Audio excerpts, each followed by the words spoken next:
on voit pas à 30 mètres. Donc là je fais du mieux que je peux pour être visible. Il faut quand même en avoir un petit peu dans le ventre avant les difficultés de tout à l'heure. Ça fait une vingtaine de minutes que je suis là et j'arrive pas à me défaire de ces paysages. Et tout ça au départ de Paris en 3-4 jours quoi, c'est fou. Par contre là la chape de plomb elle est tombée là. Ah, et on souffre un peu de la chaleur là. Je me sentais moins présent, plus hagard, un peu moins lucide, un peu plus fatigué. Il n'y a rien nulle part. J'ai plus rien. Je suis complètement cuit là.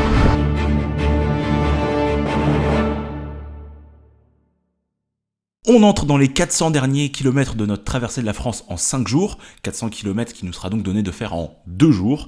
Si vous n'avez pas vu les 600 premiers kilomètres, c'est primordial de le faire, alors ça se passe juste ici, en haut, en fiche. Quant à ceux qui ont vu les 3 premiers épisodes, je vous remercie infiniment. Et aujourd'hui, pour vous remercier, je vais vous proposer les plus beaux paysages de l'aventure, des paysages de montagne, des paysages de gorge, des paysages de rivière baignés de soleil. Bref, restez branchés jusqu'à la fin de la vidéo. Je pense que pour les amateurs de paysages, vous allez en avoir pour vous en mettre sous la dent. Alors, adorateurs du beau et des voyages, cet épisode, il est pour vous et il commence maintenant. Bonjour à tous, je crois qu'on est jeudi, 4e étape de notre parcours descente de la France jusqu'à la frontière espagnole. Aujourd'hui, on fait Saint-Chély-d'Apcher jusqu'à Bédarieux. Donc Bédarieux, à environ une quarantaine de kilomètres de Béziers, il me semble, 197 kilomètres. Je crois que c'est l'étape reine aujourd'hui de notre périple, puisque c'est celle qui compte le plus de dénivelé, tout en ayant un nombre de kilomètres quand même assez important. Petite mauvaise nouvelle aujourd'hui par rapport au support GoPro, il s'est cassé en cours de route. Donc du coup maintenant pour tous les plans où je vais filmer la route, ce sera à la mano. Mais bon, ça a priori normalement c'est pas trop dérangeant. Programme du jour du coup, là il est 7h et quelques du matin, précisément 7h19. On va partir tout de suite. Parce qu'on a beaucoup de routes. L'idée c'est de faire un maximum de routes ce matin pour éviter la chaleur parce qu'on va encore grimper. Dans un second temps, ensuite, rouler tranquillement jusqu'à notre destination finale Bédarieux où il fera 37 degrés. Donc il fera extrêmement chaud. La canicule elle n'est pas terminée. Comme vous le voyez, je garde les mêmes habits qu'hier. Alors, je les ai nettoyés bien sûr, mais je garde les mêmes habits parce qu'ils sont clairs. Donc ça c'est vraiment une force pour moi. Ça me permet d'être un maximum au frais tout simplement. Donc allez, c'est parti, Saint-Chély-d'Apcher, on part tout de suite et j'espère qu'on se retrouve très vite à Bédarieux. En attendant, moi je vous filme tout ça.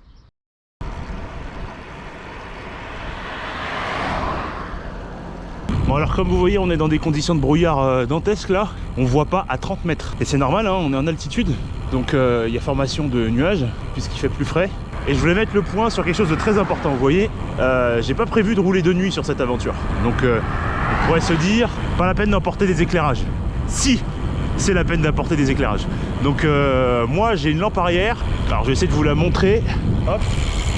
Je sais pas si vous l'avez vu, hein, c'est peut-être un échec, mais en tout cas j'ai une lampe arrière, elle est allumée. Donc là je fais du mieux que je peux pour être visible parce que franchement c'est terrible. On voit vraiment rien, c'est presque inquiétant. Et moi j'ai de la condensation qui commence à se mettre sur mes lunettes. J'espère que ça va aller, hein, parce qu'on a encore un petit moment à passer à ces altitudes là. Allez, on se retrouve tout à l'heure et j'espère que le brouillard se sera un peu dissipé.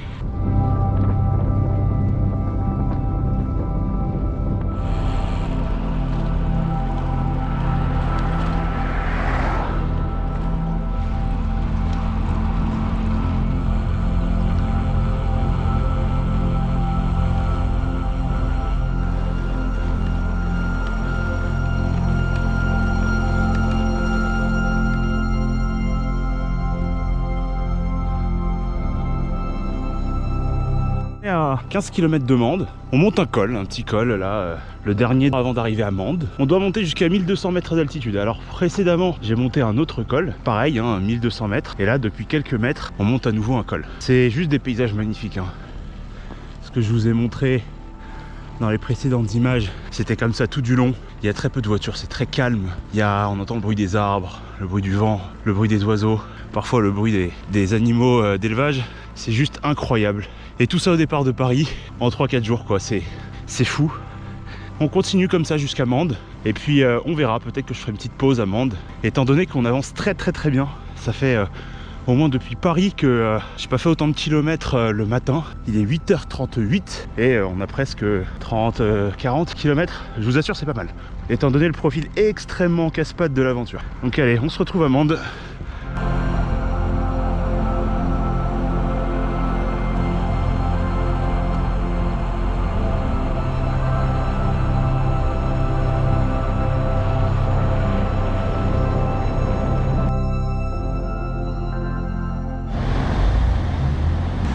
On est à Mende. Mende au bout de 40 km. Alors maintenant je vais continuer ma route, direction les gorges du Tarn. Alors je sais pas si je vais y passer, mais ce que je sais c'est qu'on sera pas très loin des gorges du Tarn sur la route. Et on va rejoindre Millau. J'ai pas fait de pause pour l'instant parce que je me sens bien, mais je pense que si je tombe sur une boulangerie dans le coin ou sur un village, je m'arrêterai. Il faut quand même en avoir un petit peu dans le ventre avant les difficultés de tout à l'heure.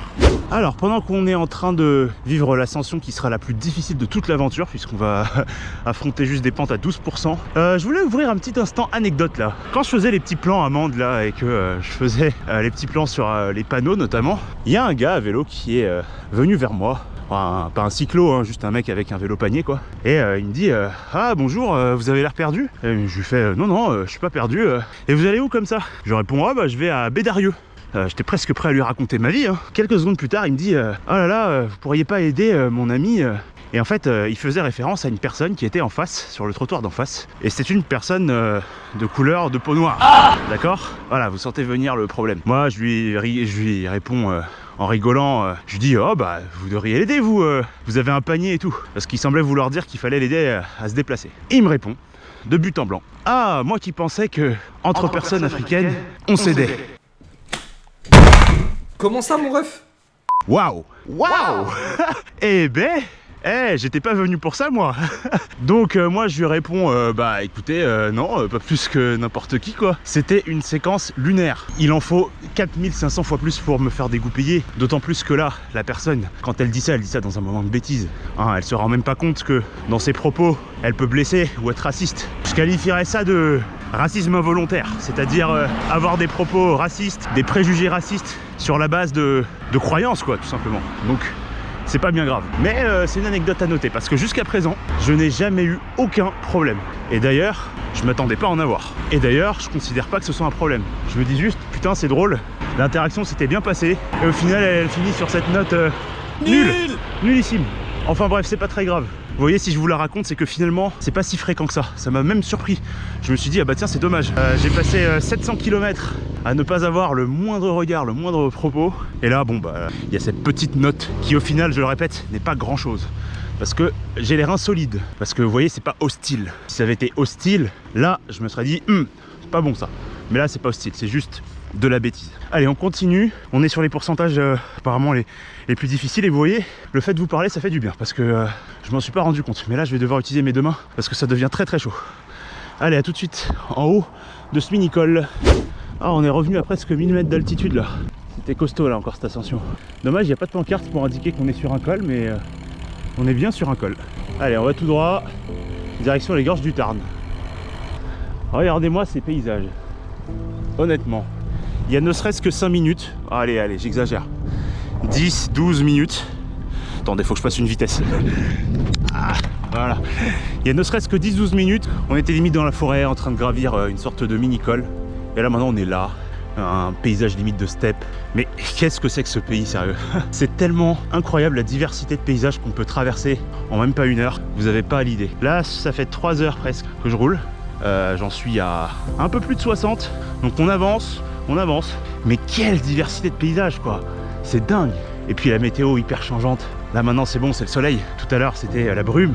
Je veux presque être chauvin, mais on a probablement un des pays qui offre la plus grande diversité de paysages sur une petite surface. Réfléchissez bien aux pays qui sont capables de proposer ça sur une si petite surface. La France c'est pas si grand, hein, ça se traverse en 5 jours, enfin c'est ce que j'essaye de faire. Et en 5 jours, on passe de paysages plats, agricoles, à des paysages de montagne, des paysages de mer, des paysages de steppe. Bon, il reste de la route là.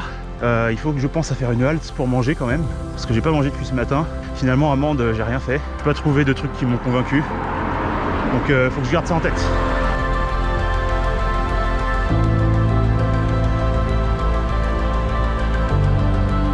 Finalement, on va bien arriver au cœur des gorges du Tarn, les magnifiques gorges du Tarn qui pour moi étaient le point d'orgue du voyage. Je crois bien les plus beaux paysages qui m'étaient été donnés de voir en 2024. Malheureusement, petit malheureusement, parce que vous allez voir c'est pas très dérangeant, j'avais tourné beaucoup plus d'images, des images que je vous aurais montrées, notamment de la descente jusqu'à Saint-Énimie. Le souci c'est que comme je range maintenant ma GoPro dans mon maillot, puisque je peux plus la mettre au niveau du cintre, rappelez-vous j'avais cassé le support, et il y a quelques petites traces d'humidité, c'est un petit peu la transpi, donc c'est pas ouf. Donc voilà, je vais pas vous les montrer, mais dans le global, ça perturbe pas trop le contenu. Trop magnifique. Ça fait une vingtaine de minutes que je suis là et j'arrive pas à me défaire de ces paysages. Vraiment, c'est ouf, c'est incroyable. Donc là, on va continuer le long du Tarn, c'est ça qui est génial, pour aller jusqu'à Millau. J'ai toujours pas mangé, c'est un running gag. Il est 11h, mais je me sens très très bien pour l'instant. Je roule vraiment très tranquillement. Donc voilà, journée touristique.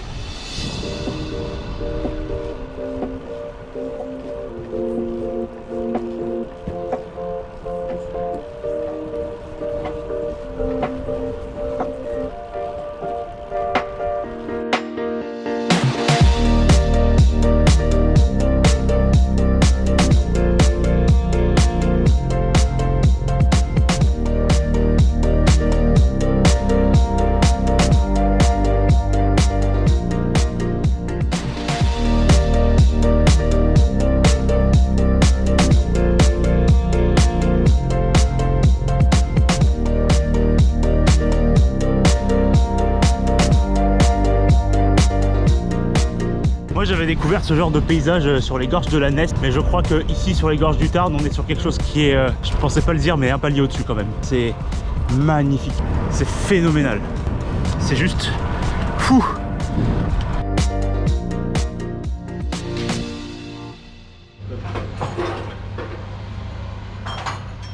Kilomètre 724 de l'aventure, kilomètre 83 de la journée, et c'est seulement ma première pause de la journée.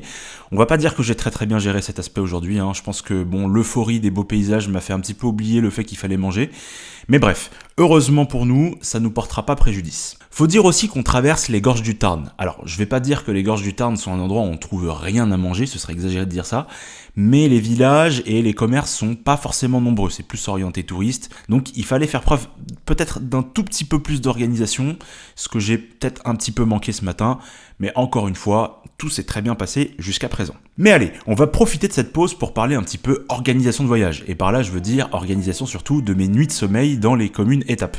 Je sais que c'est un sujet qui est pas mal revenu en commentaire, en question, et même quand vous me croisez, donc on va en parler et on va s'en dire quelques mots tout de suite. Tout d'abord, ce qu'il faut savoir, c'est que j'ai pas conçu ce voyage avec une trace unique de 1060 km départ Paris, arrivée Port-Bou. J'ai procédé de façon journalière, c'est-à-dire que j'ai découpé ce voyage en 5 étapes de 160 à 280 km, hein, vous l'avez vu. Ces étapes, je les ai designées en fonction de deux choses. La première, c'est la taille des villes, hein, il fallait que les villes étapes aient une taille suffisamment grande pour que je puisse espérer y trouver pour dormir. Et la deuxième, bien sûr, en fonction du profil. Il fallait que les étapes soient suffisamment buvables pour que le lendemain j'ai envie de me lever pour partir. Ça a été un peu juste sur la première étape, mais sur les autres, ça s'est plutôt bien passé. Ce qui fait donc que j'avais déjà défini mes 5 communes étapes peut-être 2 semaines avant de partir. Pour autant, je n'ai absolument pas décidé de réserver des Airbnb ou des bookings à ce moment-là, surtout pas, parce que encore une fois, on peut pas présager de la réussite de ce projet ou pas. Donc ce que j'ai fait, c'est que mis à part Nevers, que j'ai réservé pour le coup quelques jours en avance, je ne réserverai mes voyages que 24 heures avant d'arriver sur le lieu de destination. Et quelle que soit la méthode d'hébergement que j'ai choisie au fur et à mesure de ce voyage, donc à savoir soit un appartement ou un hébergement chez l'habitant, donc un lit, et cette méthode de fonctionnement, elle m'a posé quasiment aucun problème. J'ai rencontré aucun souci majeur à réserver 24 heures à l'avance et j'ai toujours reçu des réponses plutôt favorables. Du coup, ça voulait dire que j'arrivais dans l'hébergement de la veille, la première chose que je faisais, c'est que j'ouvrais l'application Airbnb et Booking, je regardais les hébergements dans la commune cible, donc la commune du lendemain, et je réservais. En général, l'autre répondait dans les 2, 3 ou 4 heures, donc en général j'avais une réponse, j'étais assez fixé avant d'aller dormir, ce qui faisait que quand je prenais le vélo le lendemain, j'avais plus qu'à penser à mettre les watts. Le problème sur Saint-Chély-d'Apcher, c'est que ça s'est passé un peu différemment. En fait c'est un peu bizarre, j'avais réservé si vous voulez, et quelques minutes plus tard je me rends compte que l'annonce elle disparaît. Donc à ce moment-là, comment j'interprète ça ? Moi j'interprète ça comme j'ai fait une demande de réservation, l'autre l'a vue, elle n'a pas envie ou pour des raisons X ou Y elle ne peut pas m'accueillir, elle retire l'annonce sans me répondre. Moi, comment je réagis à ce moment-là ? Il me faut absolument un plan B pour le lendemain, pour que je puisse avoir la tête tranquille. Donc, je pré-réserve un hôtel. Et le lendemain, finalement, quand je suis peut-être à mi-parcours de l'étape entre Saint-Chély et Bédarieux, je reçois un message de mon hôte qui me dit « Ah n'hésitez pas à réserver de nouveau, y a pas de souci, venez chez moi ». Ok, j'avais réservé mon hôtel. Le problème de cet hôtel, bien sûr, c'était le prix, par rapport au Airbnb et l'accueil en chambre d'hôte, c'est pas du tout la même chose. J'annule la réservation de l'hôtel et je me remets en contact avec mon hôte en chambre. Finalement, il s'avère que ça se passe bien, l'hôte était super sympa, l'endroit où j'ai dormi était parfaitement adapté à mes besoins, ça s'est plutôt très bien passé. Mais allez, revenons sur le choix du logement. J'étais guidé par deux préoccupations majeures. La première, c'était de trouver un lieu le moins excentré possible par rapport au centre-ville. Pas que je voulais spécifiquement être en centre-ville, mais que en centre-ville, c'est là où on a plus de capacité à se trouver à manger rapidement quand on arrive le soir. La seconde préoccupation, c'était bien sûr le prix. J'étais très soucieux pendant ce voyage d'être le plus vertueux possible au niveau des prix, et ça a plutôt bien marché sur les 4 premières nuits, puisqu'en moyenne, sur les 4 premières, j'aurais payé que 40 € par nuit. Je pense pas qu'on puisse faire beaucoup moins, d'autant que j'avais toujours pris des appartements petits ou bien des chambres chez l'habitant. Personnellement, de ce côté-là, je suis plutôt fier. On parlera de la 5e nuit dans la prochaine vidéo, déjà pour le teasing et puis ensuite parce que ça a été un tout petit peu différent des 4 premières nuits, vous allez voir. Mais dans l'ensemble, malgré ça, je suis resté dans un budget global avec une assiette de 250 € pour l'ensemble des 5 nuits passées sur ce voyage. Donc de ce côté-là, très bonne gestion, Mickaël, de ton voyage. Voilà, j'espère que cet aspect du voyage aura été un petit peu plus clair pour vous. Si vous avez d'autres questions à ce sujet, n'hésitez pas à me les mettre en commentaire, je me ferai un plaisir d'y répondre et d'apporter peut-être plus de précision dans d'autres vidéos. Allez, maintenant que les petites erreurs alimentaires du matin sont résolues, continuons notre aventure et maintenant place à la canicule.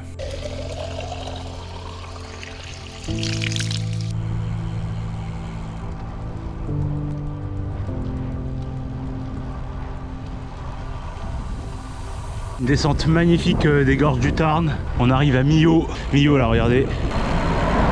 Voilà, on y est. C'est phénoménal. Par contre, là, la chape de plomb, elle est tombée là. Il fait chaud. Et on souffre un peu de la chaleur là. C'est encore la canicule en pleine. Ça me manque trop là, l'altitude. Il faisait tellement bon là-haut. Et là, il doit y faire au moins 35-36. Et encore, là, je parle de la température à l'ombre. Il fait excessivement chaud. Donc j'essaie de me rafraîchir un peu. On en est à 123 km. Donc la cible est à 77 km encore. Si on se donne pour objectif d'arriver avant 19 h, bon, je vais vraiment pas faire de pronostic. Je sais pas, tout peut arriver. Mais allez, petite halte à Millau là si possible. On va se désaltérer un petit peu.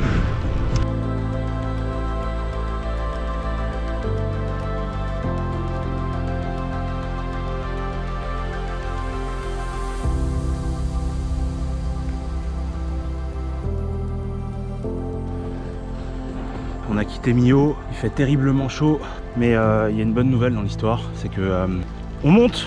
Voilà, vous pourriez croire que c'est une terrible nouvelle, que c'est horrible. Alors oui, c'est horrible sur le coup, mais on monte de façon très brute là depuis la sortie de Millau.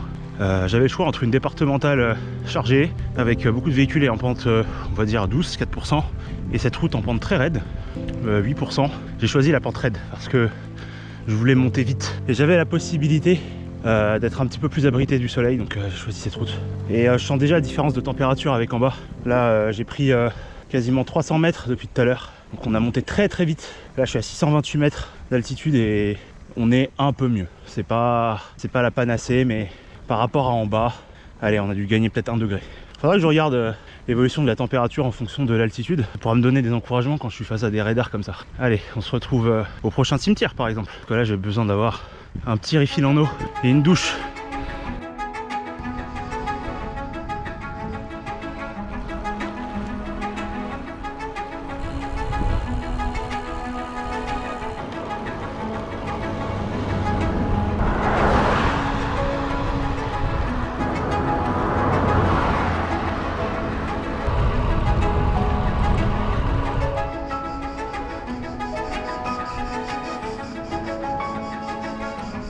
Ah non, vous inquiétez pas, il m'est rien arrivé, excusez-moi pour le cadrage. Je suis à l'arrêt parce que j'ai senti un début de fringale, c'est-à-dire que d'un coup je me sentais moins présent, plus hagard, un peu moins lucide, un peu plus fatigué, ce fameux somnolence habituelle là. Du coup, j'ai décidé de m'arrêter et de consommer le dernier morceau d'alimentation qu'il y a dans mon sac, c'est un petit sachet de chips. Ça fera très bien l'affaire pour repartir pour les kilomètres qui restent. Il reste moins de 40 km. C'est justement ça, il reste 40 km. Si jamais la faim revient, je pense que je trouverai un village parce que là, Là on est là dans la garrigue, là, regardez-moi ça.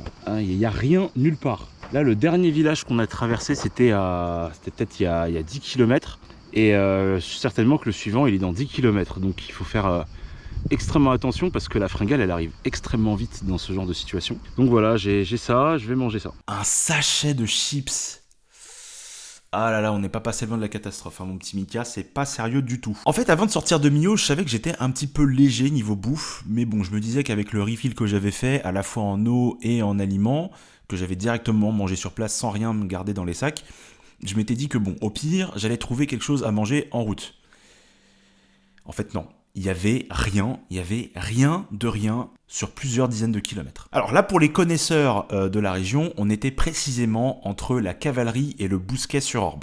Donc ça fait à peu près 50 km.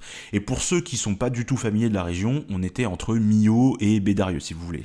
Et donc sur cette distance, on avait quasiment 50 km avec pas le moindre village vivant. Alors, quand je dis pas le moindre village vivant, bien sûr, il y avait des villages, il y avait des habitants, bien sûr, mais il y avait quasiment pas de commerce. En tout cas, moi, sur tout le parcours que j'ai suivi, je n'ai croisé que des cimetières, mais absolument aucune boulangerie, aucun supermarché, même pas une supérette.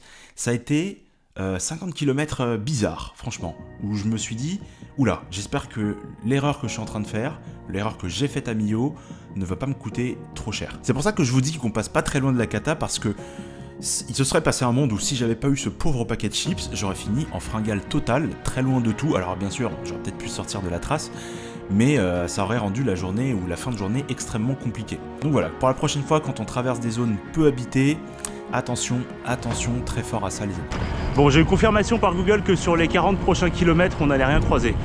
Pas un commerce, presque même pas une mairie quoi. On va vraiment traverser de la garrigue quoi. Ça va être assez terrible. Alors, est-ce que c'est par là? Est-ce que c'est par là ou pas? Ouais, c'est par là. Voilà, on va traverser des paysages comme ça.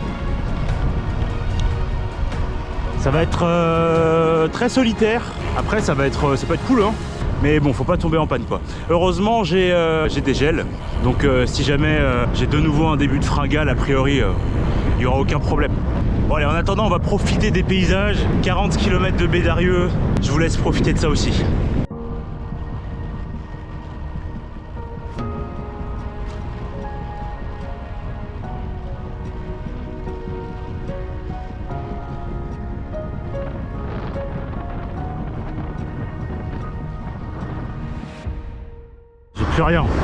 J'ai plus rien. Je suis complètement cuit là. 191 km, prochaine commune Bédarieux, on arrive dans 10 bornes, mais là, oh là là, c'était terrible aujourd'hui. Enfin, sur la fin, hein. Sinon magnifique de bout en bout, mais terrible, j'ai hâte d'arriver là.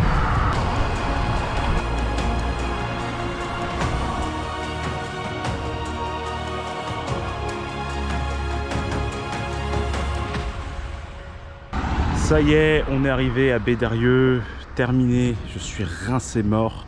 Je salue les derniers kilomètres qui se sont effectués en faux plat descendant, parce que sans ça, je pense que ça aurait été une longue traversée du désert pour moi. Il faut vraiment que là je me dépêche de rentrer au Airbnb, que j'aille me doucher, que je mange vite fait et que j'aille au lit, parce que demain ça va être pareil, 200 km avec cela dit beaucoup moins de dénivelé, mais beaucoup plus de chaleur. C'est une autre épreuve qui nous attend, moins de 200 km a priori, mais très proche. Là aujourd'hui on termine la trace avec 205 km, donc c'est beaucoup. C'est 7 de plus que ce que prévoyait la trace, mais la trace me faisait passer par des chemins de terre. Donc, bon écoutez, moi je vais terminer la vidéo ici pour pouvoir me concentrer à fond sur la récup. On se retrouve pour moi demain et pour vous dans quelques jours. Sur ce, je vous souhaite une bonne route et on se dit ciao. Enfin, une conclusion à chaud digne de ce nom, hein. Vous notez l'amélioration par rapport au début du voyage où j'étais incapable de vous dire quoi que ce soit. Là, j'étais très fatigué, mais en même temps, je vous ai fait une conclusion quand même qui vous respecte. Et n'hésitez pas à vous inspirer assez largement de cette trace. Je pense que de toutes les traces du parcours, c'est celle qui a été pour moi la plus aboutie et celle où j'ai pris le plus de plaisir à la faire. Des petites routes, des routes de montagne, des petits cols, des descentes somptueuses, des paysages incroyables, enfin bref. Tout était parfait de A à Z.